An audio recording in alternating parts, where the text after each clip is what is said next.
দর্শক সবাইকে উকিয়া প্রতিদিন অফিসিয়াল পেজ থেকে স্বাগত জানাচ্ছি। আমি যুক্ত হয়েছি উকিয়া প্রতিদিন স্টুডিও থেকে।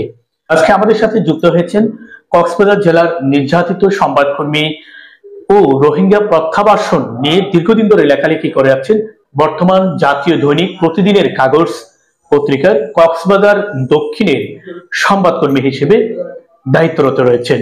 তিনি হচ্ছেন আমাদের সাংবাদিক মিনার ভাই। আজকে আপনাদের সাথে আমরা বেশ কিছু বিষয় নিয়ে আমরা আলোচনা করব এবং গুরুত্বপূর্ণ কিছু বিষয় আমরা মিনার ভাইয়ের কাছ থেকে জানার চেষ্টা করব। মিনার ভাই, কেমন আছেন আপনি? ভালো আছি, আশা করি আপনারাও ভালো আছেন। প্রথমে আমি একটা গুরুত্বপূর্ণ প্রশ্ন করতে চাই, সেটি হচ্ছে আপনি জানেন যে 2016 এবং 2017 সালে 12 লক্ষের অধিক রোহিঙ্গা জোরপূর্বক বাস্তুচ্যুত হয়ে বাংলাদেশে পালিয়ে আসে। এই পর্যন্ত 8 বছর পার হলেও রোহিঙ্গা প্রত্যাবাসনের দৃশ্যমান কোনো কার্যক্রম আমরা দেখতে পাইনি। আপনি যেহেতু রোহিঙ্গা নিয়ে দীর্ঘদিন ধরে কাজ করে যাচ্ছেন, সেই সুবাদে আপনি যদি বিষয়টা কিভাবে দেখছেন সেই বিষয়টা যদি আমাদেরকে জানাতেন দর্শকের উদ্দেশ্যে। ধন্যবাদ সবাইকে। আমি যেটি আপনি প্রশ্ন করেছেন, বর্তমান সময়ে রোহিঙ্গা ইস্যু আমাদের জন্য একটি বিশাল ইস্যু হয়ে দাঁড়িয়েছে, যেটি আন্তর্জাতিক ইস্যু বলা যায়। 2016 সালে 1 লক্ষ রোহিঙ্গা বাংলাদেশে পালিয়ে আসে। পরপর 1 বছর পেরিয়ে যেতেই আবারও 11 লক্ষ রোহিঙ্গা বাংলাদেশে পালিয়ে আসে। সব মিলিয়ে 12 লাখের বেশি রোহিঙ্গা বাংলাদেশে অনুপ্রবেশ করে। এই অনুপ্রবেশের মূল কারণ তাদের উপর নিপীড়ন, নির্যাতন, জুলুম, এটা মিয়ানমার করেছে। মিয়ানমার জান্তা সরকার বা মিয়ানমার সরকার যখন রোহিঙ্গাদের উপর নিপীড়ন শুরু করে বা জুলুম শুরু করে, তখন তারা প্রাণ বাঁচাতে বাংলাদেশে পালিয়ে আসে। তবে রোহিঙ্গারা বাংলাদেশে পালিয়ে আসা এটা একেবারে নতুন নয়।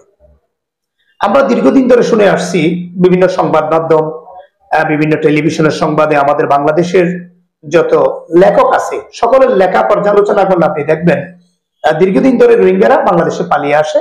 কেন পালিয়ে আসে? প্রথমে গুরুত্ব দিই, আমার যদি বিটে মাটি থাকে, আমার যদি বাড়িঘর থাকে, আমি কখনো বাড়িঘর ফেলে কোথাও যাব না। যখন আমার উপর কেউ নির্যাতন করবে, জুলুম করবে, আমি ঘর ছাড়তে বাধ্য হব। ঠিক তদ্রুপ রোহিঙ্গা মুসলমানদের উপর যখন জোরপূর্বক বাস্তবচ্যুত তাদেরকে করেছে, তারা এমনি এমনি কেন আসেনি।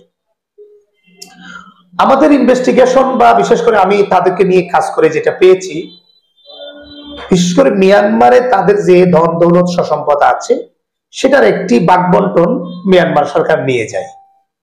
আর রোহিঙ্গাদের কোন সুন্দরী নারী দেখলে তারা লোভ করে, রোহিঙ্গাদের সম্পদের উপর লোভ করে। এভাবে রোহিঙ্গাদের বিভিন্ন যুবকদেরকে তারা তাদের বিভিন্ন কাজকর্মে নিয়ে বেতন দেয় না, নিয়ে যায় কিন্তু বেতন না দিয়ে তাদেরকে পাঠিয়ে দেয়। এটা তাদের থেকে আমরা যেটা ইনভেস্টিগেশন করে পেয়েছি। এরপর হচ্ছে তাদেরকে কুলি মজুর হিসেবে ব্যবহার করে। রোহিঙ্গাদের মাঝে কেউ যদি পুরাপুরি শিক্ষিত লাভ হয় বা পূর্ণাঙ্গ শিক্ষা লাভ করার পরেও তাদেরকে কোনো সরকারি চাকরিতে তারা সংযুক্ত করে না। একেবারে প্রতিহিংসামূলক মুসলিম বিদ্বেষী হয়ে তারা তাদেরকে কোনো সরকারি চাকরি দেয় না। পৃথিবীর আর কোনো রাষ্ট্র আমি দেখিনি মুসলমানদের প্রতি এত বিদ্বেষী।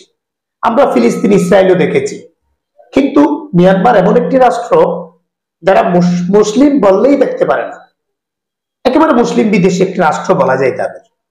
তারা যে আপনি যেটা বলছেন 2016-17 যে 12 লক্ষ আসলো, 8 বছর পেরিয়ে গেলেও প্রত্যাবাসন কেন হচ্ছে না? প্রত্যাবাসন না হওয়ার পিছনে যেটি কাজ করছে সেটি হচ্ছে মিয়ানমার প্রত্যাবাসনে আন্তরিক আমরা দেখিনি। বারবার তারা প্রত্যাবাসনের কথা বললেও এ পর্যন্ত আন্তর্জাতিকভাবে রোহিঙ্গাদেরকে যে বাংলাদেশ থেকে তাদের দেশে ফিরিয়ে নিয়ে যাবে এমন কোন গুরুত্বপূর্ণ কোন কাজ করব তারা করেনি। ধন্যবাদ আপনাকে। আপনি খুবই গুরুত্বপূর্ণ একটি বিষয় নিয়ে আলোচনা করেছেন। দর্শক, আমি মিনার ভাইয়ের কাছ থেকে যদি আরেকটি প্রশ্ন করি, আমি সেটি হচ্ছে আমরা দেখেছি রোহিঙ্গা আসার পর থেকে আপনার রোহিঙ্গা কেন্দ্রিক যে এরিয়া, যে জায়গাটি রয়েছে সেই জায়গায় কিন্তু দিন দিন অপরাধের অপরাধ বেড়েই যাচ্ছে, আপনি সেই বিষয়টি আপনি কিভাবে দেখছেন যদি একটু বলতেন। আমি যে কথাটা বলে আসছিলাম ঠিক এই প্রশ্ন এখানে চলে আসছে। যখন রোহিঙ্গাদের প্রত্যাবাসন দীর্ঘায়িত হচ্ছে তত অপরাধ ওকিয়া টেকনাফে বেড়ে চলছে। যদি রোহিঙ্গারা যত তাড়াতাড়ি প্রত্যাবাসন হয়ে যদি তাদের দেশে ফিরিয়ে যায় তাহলে অপরাধ তো কমেই যাবে, রোহিঙ্গা থাকবে না, অপরাধ করবে কে? রোহিঙ্গারা যত বাংলাদেশে দীর্ঘায়িত হবে তত বেশি অপরাধ বাড়বে। কারণ রোহিঙ্গাদের মাধ্যমে মিয়ানমার সরকার বাংলাদেশে ইয়াবা পাচার করছে, এক শ্রেণীর রোহিঙ্গা যুবকদেরকে তারা ব্যবহার করছে। সুরা চালান, গরু থেকে শুরু করে যত চোরাকার বাড়ি আছে সবকিছু কাদের মাধ্যমে করাচ্ছে? রোহিঙ্গাদের মাধ্যমে করাচ্ছে। কিন্তু ব্যবহার কে করতেছে? মিয়ানমার সরকার। মিয়ানমার সরকারের একটা প্ল্যান প্রোগ্রাম হচ্ছে রোহিঙ্গাদেরকে দোষী বানানো। রোহিঙ্গাদের হাতে যখন তারা ইয়াবা তুলে দেয়, সেই ইয়াবা দিয়া যখন তারা বাংলাদেশ সরকারের যখন আইন শৃঙ্খলা বাহিনীর হাতে ধরা পড়ে তখন তো তারা অপরাধী, যেহেতু তার হাতে অপরাধী জিনিস পেয়েছে। এটাই হচ্ছে মিয়ানমারের লক্ষ্য উদ্দেশ্য, রোহিঙ্গাদেরকে দোষী বানিয়ে প্রত্যাবাসন দীর্ঘায়িত করা। অর্থাৎ রোহিঙ্গাদেরকে ফিরিয়ে নেওয়ার কোনো কথা তাদের মাঝে নেই। আন্তর্জাতিক আদালতে রোহিঙ্গাদের এখন গণহত্যার মামলা চলছে, আইসিজে, আইসিজি, এখানে তাদের গণহত্যার মামলা চলমান। এই গণহত্যার মামলা চলাকালীন সময়ে গণহত্যার মামলাগুলো করতে যে বাদী হয়েছিল রোহিঙ্গা নেতা মহিবুল্লাহ, রোহিঙ্গা নেতা মহিবুল্লাহ আন্তর্জাতিকভাবে আন্তর্জাতিক চাপ সৃষ্টি করে রোহিঙ্গাদেরকে নিজ দেশে ফিরিয়ে নেওয়ার জন্য ও কার্যক্রম করে আসছিল, প্রত্যাবাসন নিয়ে কার্যক্রম করে আসছিল।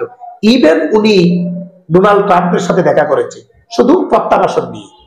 তখন মিয়ানমার তাকে টার্গেট করেছে, তাকে কিভাবে হত্যা করা যায়। ঠিক রোহিঙ্গা ব্যবহার করে, রোহিঙ্গাদেরকে ব্যবহার করে তাকে হত্যা করেছে।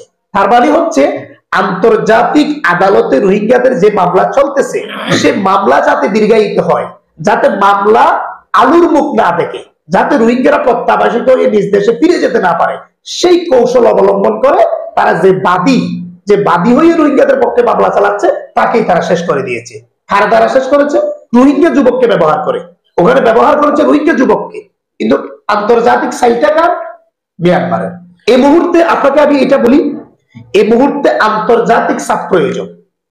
বাংলাদেশের একার পক্ষে প্রত্যাবাসন করা সম্ভব হবে না বলে আমি একজন সংবাদকর্মী হিসেবে আমার ইনভেস্টিগেশন থেকে বলি, আমি মানবাধিকার নিয়েও কাজ করি।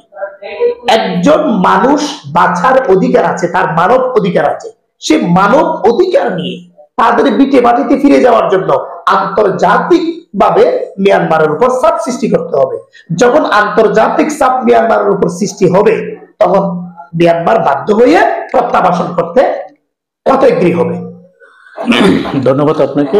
আপনার কাছ থেকে আমরা যে বিষয়টি ফুটে উঠেছে, আমি যদি সেই বিষয় নিয়ে আরেকটি প্রশ্ন করি, আপনি কি মনে করেন যে রোহিঙ্গা প্রত্যাবাসন না হওয়ার পিছনে আন্তর্জাতিক সংস্থার কোনো ইন্ধন আছে কিনা, বা তারা কি চায় আসলে রোহিঙ্গা তারা বাস্তুচ্যুত হয়ে মায়ানমারে ফিরে যাক, নাকি তারা চায় যে তাদেরকে নিয়ে একটা বিজনেস পলিসি তৈরি করে তারা রোহিঙ্গাদেরকে দীর্ঘমেয়াদী এখানে একেবারে এই ক্যাম্পে তারা শরণার্থী হিসেবে রাখতে চায়, নাকি তারা আদৌ মায়ানমারে প্রত্যাবাসনের জন্য কাজ করছে, নাকি তারা শরণার্থী করে রাখতে চায়? আপনি দীর্ঘদিন ধরে যে কাজ করতেছেন সে কাজের অভিজ্ঞতা থেকে একেবারে গুরুত্বপূর্ণ একটি পয়েন্টে আপনি আসছেন। মিয়ানমার থেকে রোহিঙ্গারা পালিয়ে আসার পর বিভিন্ন ইনভেস্টিগেশন অনুসারে 140টার বেশি এনজিও আইএনজিও বাংলাদেশে কাজ করেছে। এই এনজিও আইএনজিওরা আজকে 8 বছর পেরিয়ে গেলেও রোহিঙ্গা প্রত্যাবাসন নিয়ে কোনো কাজ করা আমরা তাদের মাঝে বেশি দেখতেছি না। যেহেতু আন্তর্জাতিকভাবে রোহিঙ্গাদের জন্য নানান খাদ্য বস্ত্র আসতেছে, একটি বাজেট প্রণয়ন হচ্ছে, সে বাজেট দিয়ে এনজিওদের ব্যবসা চলছে। এখন স্থানীয় মানুষও এনজিওতে চাকরি পেয়েছে, তো স্থানীয়রা চাকরি পেয়ে তাদের জীবিকা চলতেছে বুঝলাম, কিন্তু আমার দেশ তো হুমকির মুখে। আমি চাকরি পেলে কি হবে? আমার দেশ তো হুমকির মুখে। কেন? আজকে এনজিও আইএনজিও যারা রোহিঙ্গাদের খাদ্য বস্ত্র বাসস্থান নিয়ে কাজ করছে, তারা যদি আন্তর্জাতিক চাপ সৃষ্টি করার উপর কাজ করলে রোহিঙ্গাদেরকে তাদের দেশে ফিরিয়ে দিতে আন্তর্জাতিক মহলকে এক করে মিয়ানমারের উপর চাপ সৃষ্টি করার জন্য যদি এইসব আইএনজিও এনজিওরা কাজ করলে আমার মনে হয় এতদিন রোহিঙ্গারা তাদের দেশে ফিরিয়ে যেতে পারত। ধন্যবাদ মিনার ভাই, আপনি একেবারেই কিন্তু গুরুত্বপূর্ণ পয়েন্টগুলো আপনি তুলে ধরেছেন। আমি যদি আপনাকে সর্বশেষ আরেকটি প্রশ্ন করতে চাই, বর্তমানে মায়ানমারের অভ্যন্তরে মায়ানমারের জান্তা সরকার এবং বিদ্রোহী সংগঠন আরকান আর্মির সাথে যে চলমান যুদ্ধ, সেই চলমান যুদ্ধে আবার পুনরায় 70,000 রোহিঙ্গা নতুন করে বাংলাদেশে অনুপ্রবেশ করেছে, আমরা এমনটা তথ্য জেনেছি। সেই বিষয়টি নিয়ে আপনি আসলে কিভাবে দেখছেন? এবং আমরা আরো জানতে পেরেছি যে আপনার মায়ানমার সীমান্তে আপনার আরেকান জান্তা বাহিনীরা পুঁতে রাখা যে মাইন বিস্ফোরণ হচ্ছে, এই বিস্ফোরণে কিন্তু বাংলাদেশের অসংখ্য লোকজন ইতিমধ্যে নিহত হয়েছেন এবং প্রতিনিয়ত আহত হচ্ছে। আপনার সেই বিষয়টাকে আপনি কিভাবে দেখছেন? হ্যাঁ জি, গুরুত্বপূর্ণ আরেকটি পয়েন্ট। এখন মিয়ানমার একসময় মিয়ানমারের জান্তা সরকার বাংলাদেশের সীমানায় এসে মাইন পুঁতে রাখত। সে মাইন পুঁতে রেখে বাংলাদেশিরা যেমন আহত নিহত হয়েছে, রোহিঙ্গারাও আহত নিহত হয়েছে। এটা শুরু করেছে একমাত্র জান্তা সরকার প্রথম। এখন যখন মিয়ানমারের অভ্যন্তরে আরকান আর্মির সাথে মিয়ানমারের জান্তা সরকারের এখন তুমুল যুদ্ধ চলছে, এখন সীমান্তের প্রায় জায়গা আরকান আর্মিরা দখলে নিয়েছে, জান্তা সরকার নাই বললেই চলে। ওটা শিখিয়েছে কারা? জান্তা বাহিনী। একসময় জান্তা বাহিনীরা মিয়ানমার থেকে রোহিঙ্গাদেরকে বিতাড়িত করার জন্য আরকান আর্মিদেরকে ব্যবহার করত। তখন তাদেরকে রাখাইন বলা হয়, এদের গোষ্ঠীর নাম হচ্ছে রাখাইন। মিয়ানমারে কিন্তু দুইটা জাত, আমাদের ইনভেস্টিগেশনে এবং Reuters, BBC, Al Jazeera, Amnesty International সবখান থেকে আমি তথ্য নেওয়া, মিয়ানমারের দুইটা জাত। একটা হচ্ছে রাখাইন। রাখাইন বলা হয় বাসাদেরকে, যারা বাংলাদেশ থেকে কাকড়াছড়ি, রাঙ্গামাটি, বান্দরবন, আসাম, ত্রিপুরা, ভারত থেকে এসে মিয়ানমারে যারা বসবাস করে তাদেরকে বলা হয় রাখাইন। এটা আরেকটা গোষ্ঠী। আর অরিজিনাল আরেকটা মগ, যারা মিয়ানমারের অরিজিনালি জন্মস্থান তাদেরকে বলা হয় মগ বর্মা। মগ বর্মা এবং রাখাইন, রাখাইনরা হচ্ছে বাসা। তাদেরকে মিয়ানমার ব্যবহার করে আরকানের মধ্যে বিভিন্ন জায়গায় বসাইছে। বললো এবার মিয়ানমারে রোহিঙ্গাদেরকে নির্যাতন শুরু করেন, যাতে নির্যাতন সহ করতে না পারে, যাতে রোহিঙ্গার এখান থেকে পালিয়ে যায়। পালিয়ে গেলে এককভাবে রাখাইনরা বসবাস করবে, বুদ্ধ ধর্মাবলম্বী যত মানুষ আছে তারাই বসবাস করবে। এই পলিসিতে আরকান আর্মিকে তারা ব্যবহার করত। পরে আরকান আর্মিরা নিজেরা শক্তিশালী হয়ে গেল।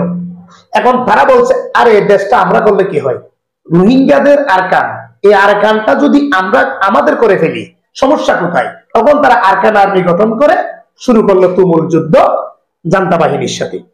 এখন মিয়ানমারের সীমান্তে প্রায় আরকান আর্মির দখলে। তাদের শিখিয়ে দেওয়া মাইন বরাবরই আরকান আর্মির এখন ফুটে রাখছে। আরকান আর্মি মাত্র একটা বিদ্রোহী, তারা বিদ্রোহী একটি সংগঠন, কোনো সরকার নয়। তারা যদি স্বাধীন সার্বভৌম একটি রাষ্ট্র আমাদের বাংলাদেশের সীমানায় এসে মাইন পুঁতে রাখে, এটা আন্তর্জাতিক অপরাধ করেছে। তারা এটা আন্তর্জাতিক আইনকে লঙ্ঘন করেছে। তারা আমাদের দেশকে মাইন ছুটে মারা, আমাদের এদিকে গুলি ছুটে মারা, ভারী অস্ত্র দিয়ে আমাদের দেশের দিকে গুলি করা, এটা আন্তর্জাতিক আইন অমান্য করা। তাহলে আন্তর্জাতিক আইন অমান্য করে তারা আন্তর্জাতিক অপরাধ করেছে। সেই অপরাধে এখন আমাদের দেশের যেহেতু টালমাল অবস্থা, এই অবস্থা বুঝে তারা এখন সুরা কারবারিদেরকে শুরু করছে, নানান অবৈধভাবে বাংলাদেশে ইয়াবা ঢোকাচ্ছে আরকান আর্মিরা। ইয়াবার টাকায় তারা অস্ত্র কিনতেছে, ইয়াবার টাকায় তারা নানান মাল মেটেরিয়াল কিনে যুদ্ধ চালাচ্ছে। অন্যদিকে সীমান্তকে তারা ভয়ঙ্কর করে তুলেছে, যাতে বাংলাদেশিরা সীমান্তে গেলে মাইন বিস্ফোরিত হচ্ছে, আঘাতপ্রাপ্ত হচ্ছে, আহত হচ্ছে তাদের কারণে। এখন এই সমস্ত আরকান আর্মিরা বাংলাদেশের দিকে গুলি মারার সাহস কিভাবে পায়? দেখেন, মিয়ানমারে একে একে এ বিগত 2 সপ্তাহের মধ্যে বাংলাদেশের 3টি জাহাজ তারা বন্দী করে রেখেছে। এটা আন্তর্জাতিকভাবে মিয়ানমারের সাথে বাংলাদেশের যে বাণিজ্য চুক্তি, বাণিজ্য ব্যবসা করার 2টা আমাদের বিশাল বিশাল জাহাজ, মালামালের জাহাজ কিন্তু আরকান আর্মিরা বন্দী করে রেখেছে। এবং তারা ভাগ চেয়েছে যে তারা যে পরিমাণ ব্যবসা করবে তার 1টি ভাগ আরকান আর্মিকে দিতে হবে। এবং আমাদের সাথে মিয়ানমারের ব্যবসাকে তারা বন্ধ করেছে। অন্যদিকে আমাদের পর্যটকবাহী গাড়ি, পর্যটকবাহী জাহাজ যেগুলা সেন্ট মার্টিনে যায়, সেন্ট মার্টিন বাংলাদেশের একটি গুরুত্বপূর্ণ জায়গা, যেটি দেখার জন্য দেশ বিদেশ থেকে মানুষ আসে। সেই জায়গায় পর্যটকরা যেতে পারতেছে না আরাকান আর্মির গুলির কারণে। একাধিকবার আরাকান আর্মির আমাদের দিকে গুলি করেছে, যে গুলিতে আতঙ্কিত হয়ে সরকার বাধ্য হয়েছে পর্যটকদের যাওয়া বন্ধ করতে। এর আগে আরেকটি বিষয় আসি একেবারে শেষ দিকে। বাংলাদেশ সীমান্তে আপনারা জানেন, বিভিন্ন সংবাদ মাধ্যমে আপনি পেয়েছেন, আমাদের নায়ক আব্দুর রাজ্জাক, বিজিবির একজন সুবেদার নায়ক আব্দুর রাজ্জাককে নাফ নদী থেকে তারা ধরে নিয়ে যায়। তখন জান্তা সরকাররা নিয়েছিল। উনার শরীরে আঘাত করে রক্তাক্ত করে বাংলাদেশের প্রহরী, সীমান্তের প্রহরী যারা সীমান্তকে রক্ষা করে, বাংলাদেশের গুরুত্বপূর্ণ একটি বাহিনীর সুবেদার, তাকে ধরে নেওয়া এটা মেলা বিষয় নয়। একটি দেশের একটি বাহিনীর সুবেদার তথা নায়ককে নাফ নদী থেকে তারা ধরে নিয়ে যায় আমাদের সীমান্তায় ঢুকে, এবং উনাকে দড়ি দিয়ে বেঁধে পিছনে হাত দিয়ে মেরে রক্তাক্ত করে। পরে বিজিবির প্রচেষ্টা বা আন্তর্জাতিক প্রচেষ্টা, তাদের দূতাবাসের মাধ্যমে কথা বলে বাংলাদেশ তাকে ফিরিয়ে আনে। এর আগে আরেকজন নায়ক মিজানুর রহমানকে তারা মেরে ফেলেছে। নায়ক মিজানকে নাইক্টমচড়ির লেবুচড়ি এলাকা থেকে মিয়ানমারের গুলিতে আমাদের একজন বিজিবি মারা যায়। উনিও নায়ক মিজানুর রহমান, তার পরিবার এতিম হয়ে যায়। বাংলাদেশে তারা এইভাবে কিন্তু জান্তা সরকার বাংলাদেশকে আঘাত করেছে, আমাদের বিজিবিদের উপর আঘাত করেছে। তারা গুলি মেরে তারা আবার ওখানে যুদ্ধের সরঞ্জাম জমিয়ে ফেলেছিল। অনেক যুদ্ধ সরঞ্জাম তারা এনে বাংলাদেশের দিকে তাক করে রেখেছে। কিন্তু বাংলাদেশ কৌশল অবলম্বন করে, বাংলাদেশের বিজিবিরা কৌশল অবলম্বন করে তখন মিজানের লাশ নিয়ে এসে ঢাকা নিয়ে যায়। ওনাকে শ্রদ্ধার সাথে ওনাকে কাফন করে দাফন করে। কিন্তু আমাদের যে এভাবে নায়কদেরকে ধরে নেওয়া, মানুষ ধরে নেওয়া, সীমান্তে গুলি চালা, এটা কিন্তু নতুন নয়। এটা অবশ্যই বন্ধ করা উচিত। এটা বাংলাদেশ সরকারের প্রচেষ্টায় আন্তর্জাতিকভাবে মিয়ানমারের উপর চাপ সৃষ্টি করা প্রয়োজন, যাতে এরকম ন্যাক্কারজনক ঘটনা তারা না করে। আমরা সীমান্তে যারা সংবাদ সংগ্রহ করি, আমাদেরও নিরাপত্তা থাকে না। যখন আমরা সীমান্তে নিউজের জন্য যাই, যেমন আপনি বা আমি, তখন আমাদের ভয় থাকে, কারণ এখানে মিয়ানমারের গুপ্তচর আছে। কেন? যেহেতু নাইক্টমচড়ি, কাগড়াছড়ি, বান্দরবন, এখানে অধিকাংশ রাখাইন মগরা বসবাস করে। তাদের চেহারার সাথে মিয়ানমারের মগের চেহারা হুবহুবি। এখন কোনটা বাংলাদেশের বুদ্ধ ধর্মের মগ আর কোনটা মিয়ানমারের মগ আমরা বুঝতে পারতেছি না। এখন আমরা সীমান্তে গেলাম নিউজ নিতে, দেখা গেল সেটা মিয়ানমারের একজন গুপ্তচর এখানে এসে বসলো। কারণ মিয়ানমার সীমান্তের আশেপাশে যে সমস্ত বুদ্ধ ধর্মাবলম্বীরা বসবাস করে, আপনি 100% আমি গ্যারান্টি দিয়ে বলবো আপনাকে, তাদের কারো নানার বাড়ি মিয়ানমার, কারো দাদার বাড়ি মিয়ানমার, কারো মেয়ে বিয়ে দিয়েছে মিয়ানমার, কারণ তারা বুদ্ধ ধর্মাবলম্বীদেরকে মেয়ে বিয়ে দেয়। রাখাইন যারা বসবাস করে, যারা মগ বসবাস করে, ত্রিপুরা মগ যারা বসবাস করে এখানে, মারমা, চাকমা, ত্রিপুরা, তাদের মধ্যে দেখবেন তারা মিয়ানমারের প্রতি বেশি আসক্ত, কারণ তারা পড়াশোনা করতে মিয়ানমারে চলে যায়। এখন তাদের ঘরে যদি মিয়ানমারের গুপ্তচর বসে থাকে, তাহলে আমরা চিনলাম কিভাবে? তারা আমাদেরকে চিহ্নিত করে চলে গেল, বরং আমাদের উপরে গুলি করলো। নায়ক মিজানকে মারার সময় নাইক্টমচড়ির বেশ কয়েকজন সাংবাদিক সামান্য আহত হয়েছিল। তারা প্রাণও হারাইতে দিন। তাহলে তারা অবাধে বাংলাদেশে যাতে কোনো আরাকান আর্মির সদস্য বাংলাদেশে ঢুকতে না পারে, এদিকে নজর রাখা সরকারের প্রয়োজন। এবং ইন্টেলিজেন্স যারা কাজ করে, যারা সীমান্ত নিয়ে বাংলাদেশের যে ইন্টেলিজেন্সরা কাজ করে, তাদের অবশ্যই দেখতে হবে সীমান্তবর্তী এলাকায় যে সমস্ত বুদ্ধ ধর্মাবলম্বীরা বসবাস করে, তাদের বাড়িতে কোনো গুপ্তচর আছে কিনা, সেটা অবশ্যই তদন্ত করে খবর নিয়ে দেখা উচিত। আমরা সাংবাদিকরা যতটুকু পারি আমরা সরকারকে হেল্প করি, আমরা ইন্টেলিজেন্সদেরকে হেল্প করি, তথ্যটা দিই। দেশের স্বার্থে অনেক সময় আমরা নিউজ প্রকাশ করি না, সব নিউজ প্রকাশ করা যায় না। কিছু নিউজ আমরা প্রকাশ না করে দেশের স্বার্থে আমরা ইন্টেলিজেন্সদেরকে তথ্য দিই, যাতে এটা ধরতে পারে। আর কিছু নিউজ আমরা দেশের স্বার্থে প্রকাশ করি। যেহেতু এটা দেশের বিষয়, সীমান্ত বিষয়, আমাদের দেশের স্বাধীন সার্বভৌমত্ব রক্ষার বিষয়, আমাদের ইঞ্চি ইঞ্চি মাটি আমাদের জন্য দামি। এই ইঞ্চি মাটি রক্ষা করতে আজকে এই কথাগুলো বলা। ধন্যবাদ মিনার ভাই, আপনার কাছ থেকে রোহিঙ্গা প্রত্যাবাসন এবং মায়ানমার সীমান্ত এবং জান্তা বাহিনীর এবং আরাকান আর্মি থেকে শুরু করে সার্বিক যে বর্তমান পরিস্থিতি, সেই পরিস্থিতি সম্পর্কে অনেক গুরুত্বপূর্ণ তথ্য পেয়েছি। দর্শক, আপনারা এতক্ষণ শুনলেন কক্সবাজার জেলার সংবাদকর্মী মিনার ভাই। তিনি জাতীয় দৈনিক প্রতিদিনের কাগজ পত্রিকায় কক্সবাজারের দক্ষিণের প্রতিনিধিত্ব করছেন। তিনি খুবই গুরুত্বপূর্ণ কিছু বিষয় নিয়ে আপনাদের জানিয়েছেন, এবং আমরা পরবর্তীতে অন্য কোনো বিষয় নিয়ে আবার আপনাদের মাঝে হাজির হব। আমরা আশা করব ভবিষ্যতে আরো কিছু গুরুত্বপূর্ণ তথ্য আপনাদের মাঝে আমরা শেয়ার করতে পারবো। ধন্যবাদ সবাইকে।